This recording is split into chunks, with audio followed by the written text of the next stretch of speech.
Hey, what's going on, guys? Gunshed here and welcome! Today we're out on the mighty V-Strom. This feels incredibly weird.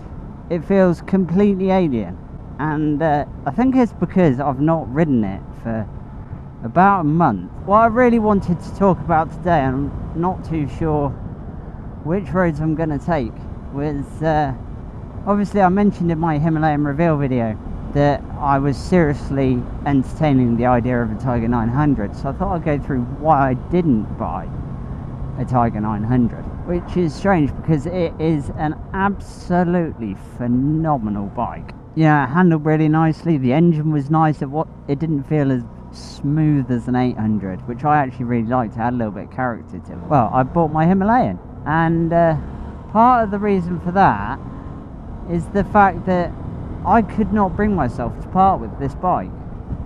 I absolutely love it. Whilst the Tiger was amazing and everything felt new and the clutch was nice and the gearbox was nice and obviously it had that pace, it was shorter to the ground, you know, it ticked all my boxes. The main reason I didn't buy one was it didn't feel as much fun to ride as my V-Strom. You know, I adore my V-Strom 650. I mean, it's the bike I've owned for the longest amount of time. It's the bike that, you know, I rode around Europe. I've been to so many different countries on. It has huge sentimental value to me. And I've really connected with it, and which is odd because it's not one of the bikes I've owned. There are certain bikes that I've owned that I will go out into the garage at night and just sit and look at my bike. Yes, I am that sad act, but I will do it. And just be like, oh my god, I can't believe I own this. And it happened with my AR6, my 125, it happened with my CBR. Both the V-Stroms I've had, I've never sort of sat and gone, oh, and sort of daydreamed while staring at the bike. So in theory, sort of emotionally as such, it should almost be the bike that I'm least attached to. Because I also do it with the Himalayan now as well. I just love my V-Strom. It is such a good bike. It really is sort of a jack of all trades. You know, you can go touring on it. You can ride it fast if you want. So yeah, in theory, it should be the bike that I'm least attached to. But I just, part of it was, you know, with the Tiger, I got to the stage where actually the finance had been accepted. We've fully spec'd it up and everything, and I paid a refundable deposit, luckily.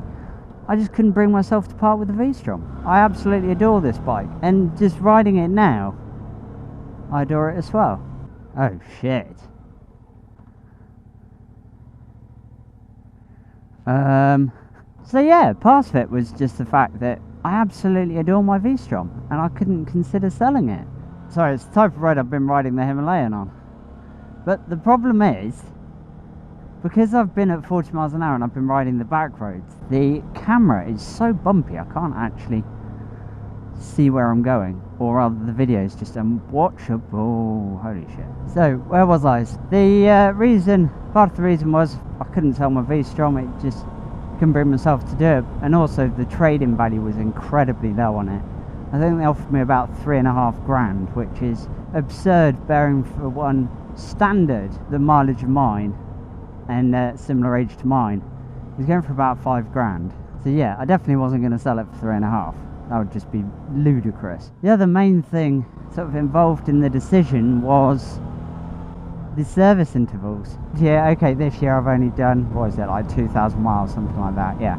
So on a bad year, you know, I tend to do 7,000 miles. The interval on the service intervals on the Tiger are every 6, with a big service every 12. And I actually worked out the running costs of the Tiger compared to the V-Strom based on 7,000 miles. Now last year I did 10, the previous year before that I did 9. So, you know, it's one of those things. Yeah, it worked out, if I was still including the finance on the V-Strom in my monthly figures, it worked out, which I'd already paid off, it worked out at £1,500 a year more expensive than the V-Strom. That is including fuel. The only thing I didn't really include was tyres, because it's entirely subjective as to what tyres you have. An astonishing amount of money for one bike. what I worked out was, actually there's a bike that put a bigger smile on my face, the Himalayan. I'd always wanted, you know, the Tiger 900 was a fairly recent obsession. I could run 2 bikes for less than it cost to run the Tiger 900. The insurance on the Himalayan for 6 months was £70. Bear in mind this is like 400, I think. The Tiger for the 6 months was an extra £200 in a year. So that would have been £400 a year, which would have taken it up to £800. So yeah, it was just, the figures I was being given were crazy. The Tiger was a fantastic bike and it ticked the boxes in terms of it would be better with a pillion and it was lower.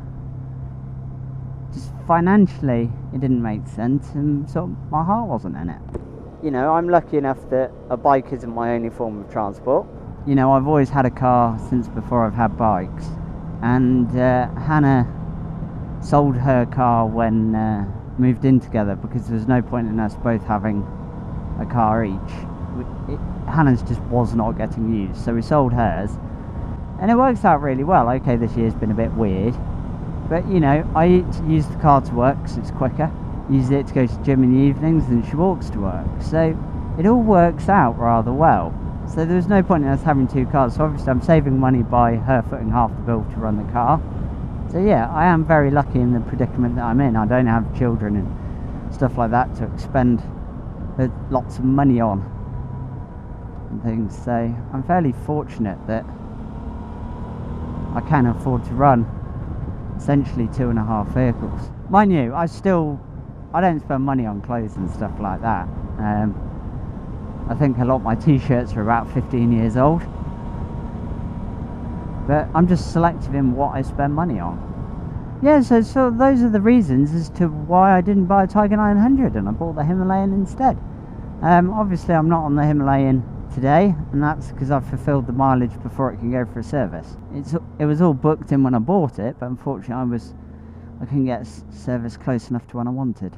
I hope you've enjoyed the video. Oh geez, that was bumpy. And yeah, those are my reasons for not buying a Tiger 900. Anyway, thank you ever so much for watching, and take care.